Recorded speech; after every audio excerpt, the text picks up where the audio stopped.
Katika mafanikio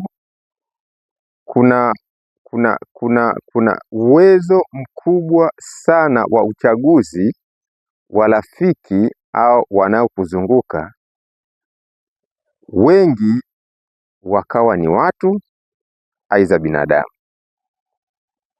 Na kuna anguko kubwa sana kama utazungukwa na watu badala ya kuzungukwa na binadamu.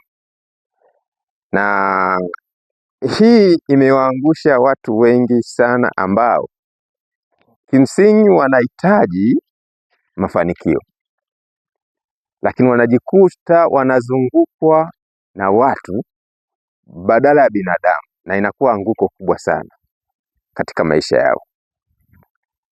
Sasa tutatoa sifa 3 za binadamu na sifa 3 za watu, na wewe utaangalia katika maisha yako umezungukwa na watu wa aina gani. Binadamu, cha kwanza, hawezi akatumwa jambo na akaenda kufanya bila kutafakari na kuangalia hichi ni sahihi au sio sahihi. Hiyo sifa kubwa sana ya binadamu.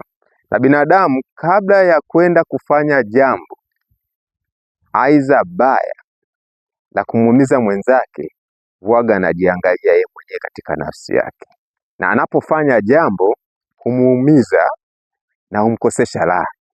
Hizo ndio sifa kuu za binadamu. Kwa hiyo kukusaliti binadamu ni ngumu, kwa sababu nafsi yake inamsuta, nafsi yake inamsononesha, nafsi yake inamuumiza anapokuwa chanzo cha maumivu kwa binadamu mwingine. Sasa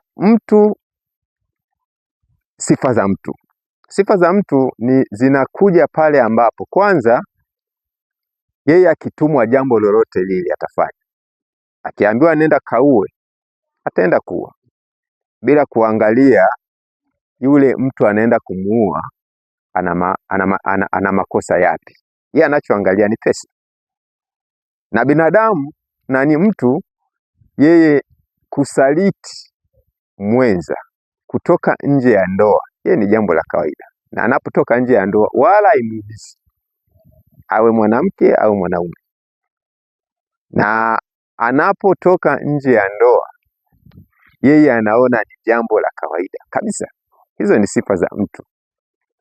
Sifa za mtu, kumuumiza mtu ni jambo tena la kawaida, wala haimuumizi anapomaliza kumuumiza mtu.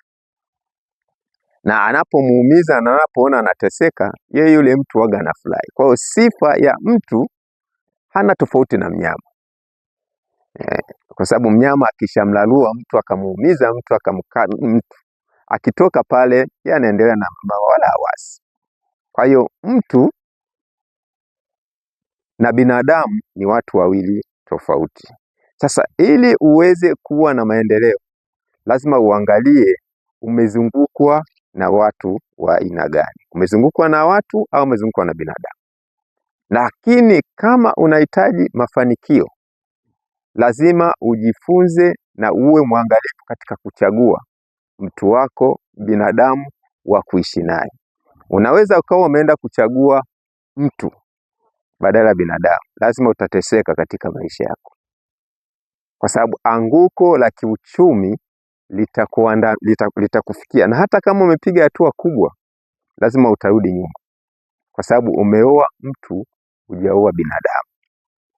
Na huwezi ukapata binadamu kama we mwenyewe sio binadamu. Sasa ili uwe binadamu, lazima uwe na hofu ya Mungu. Hiyo ni principle ya maendeleo. Lazima uwe na hofu ya Mungu, na lazima ujifunze kutowaumiza wenzako, na ujifunze kukaa na binadamu kuliko kukaa na watu. Mungu akubariki sana na imani. Kama uko katika kundi, jichunguze, umezungukwa na watu au umezungukwa na binadamu. Mungu akubariki sana. Tutaonana kipindi kingine. Nakutakia siku njema. Asante sana. Okay.